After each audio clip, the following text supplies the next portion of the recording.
El saque es el único golpe en el que el jugador puede elegir cuándo y cómo colocarse la pelota para sacarle el máximo partido. El saque de pádel cuenta con los mismos componentes técnicos que otros golpes, y es muy similar a la derecha cortada.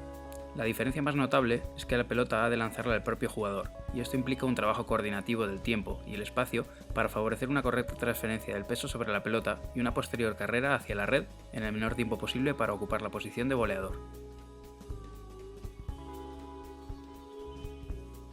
El codo alto favorece la trayectoria descendente de la pala, que hace girar a la pelota en sentido contrario al movimiento de manera más ofensiva. La altura máxima de golpeo la fija el reglamento en la cintura. Sacar muy por debajo de ella significa estar perdiendo ángulo de ataque y con ello la posibilidad de realizar un saque más ofensivo. Un error muy extendido en las clases es realizar el golpeo del saque en posición estática. Durante el juego real siempre habrá una transición hacia la red, con lo que practicarlo en los entrenamientos es imprescindible.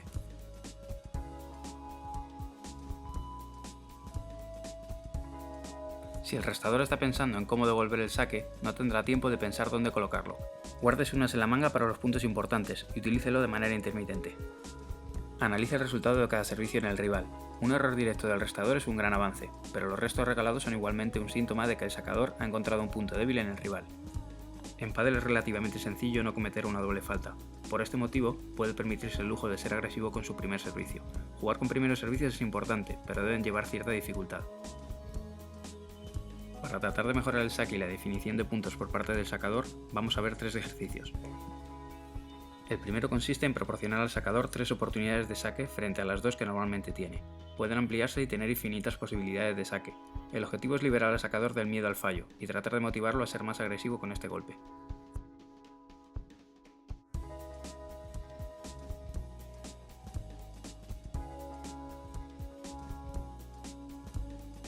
En este segundo ejercicio, el monitor limita el número de golpes en los que el sacador debe acabar con el punto. En la primera variante, el sacador debe acabar con el punto antes de 3 golpes, de lo contrario habrá ganado el restador.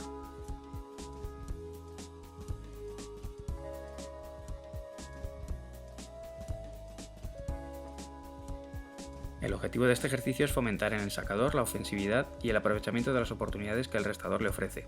A partir del cuarto intercambio de pelota, está demostrado estadísticamente que las posibilidades de ganar el punto se reducen prácticamente a la mitad. Por este motivo, el jugador debe ser consciente de la ventaja que supone arrancar el punto sacando y aprovecharla.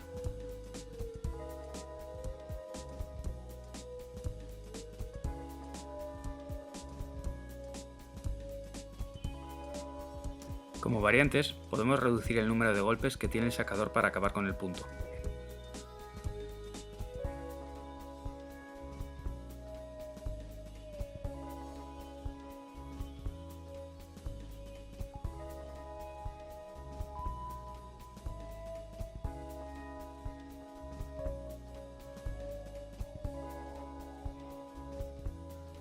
En este último ejercicio, el sacador apostará con qué golpe va a definir o a ganar el punto. Si acierta, el punto contará el doble.